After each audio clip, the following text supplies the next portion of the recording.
দেখুন এই যে মাটি গো, এই যে জুয়ার যে চালায় সারা ভারতবর্ষ থেকে বড় জুয়ার ব্যবসা চালায় কিংপিন যে জুয়ার, এই জুয়ার খেলা যিনি মাস্টার সারা ভারতবর্ষকে লুটছেন যিনি, সে কিন্তু সব থেকে বেশি চাঁদা দিল কাকে? তৃণমূলকে। টিএমসি পার্টিকে গত নির্বাচনের আগে সব থেকে বেশি চাঁদা দিল এই জুয়ার মালিক। 600-700 কোটি টাকার বেশি, অনেক টাকা দিয়েছে, প্রায় 1000 কোটি টাকার কাছাকাছি দিয়েছে এই জুয়ার মালিক। কেন? বাংলায় আরামসে যাতে জুয়া খেলা চালানো যায়। আপনি দেখবেন গ্রামে গঞ্জে পথে ঘাটে নগরে বাজারে কিছু পান আর না পান, একটা করে বেকার ছেলে সামনে একটা টেবিল, লটারির টিকিট চলছে। এই যে লটারি কিং, এরা হচ্ছে আসল জুয়ারি।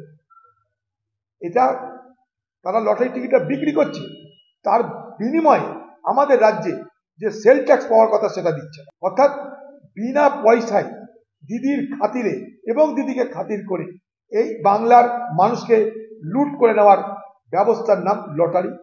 সেই লটারিতে রাজ্যকে সেল ট্যাক্স দেয় না, উল্টে ভোটের আগে রাজ্যকে অর্থাৎ রাজ্যের সরকারকে, সরকারি দলকে সব থেকে বেশি চাঁদা দিয়ে এই ব্যবসাটা বাংলায় চালিয়ে যেতে পারে। তো যে এই রাজ্যের সরকারকে দুধে ভাতে রাখে, কোটি কোটি টাকা চাঁদা দেয়, সেই রাজ্যের পুলিশ সেই জুয়ার মালিকের বিরুদ্ধে, লটারির মালিকের বিরুদ্ধে কেন কেস করতে যাবে? কেস তো না করাই উচিত, তাই করেন। দিদি মনে বলেছে আমার পার্টিকে তো চাঁদা দেয়, এখনই কেস তুলে নাও, তাই সব কেস উঠে গেছে। জুয়াও চলছে, কেসও উঠে গেছে। এই জুয়াতে কাউরি কিছু হয় না, দিদির হয়। কথা আছে না, जुआ कभी किसी को ना होगा ना हुआ, আমাদের কিছু হবে না।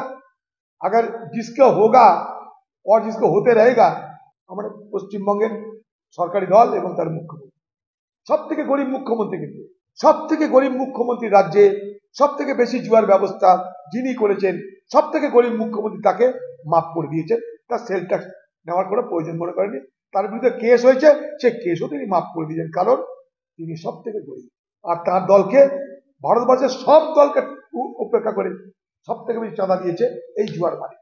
কংগ্রেসকে দেয়নি, দিদিকে দিয়েছে, কারণ বাংলায় আরামসে জুয়া চালানো যায়। জুয়া আর মদ যারা দিবে বাংলায়, দিদি তাদের সঙ্গে দোস্তি থাকবে, খাতিরও থাকবে। বাংলা টুডে নাও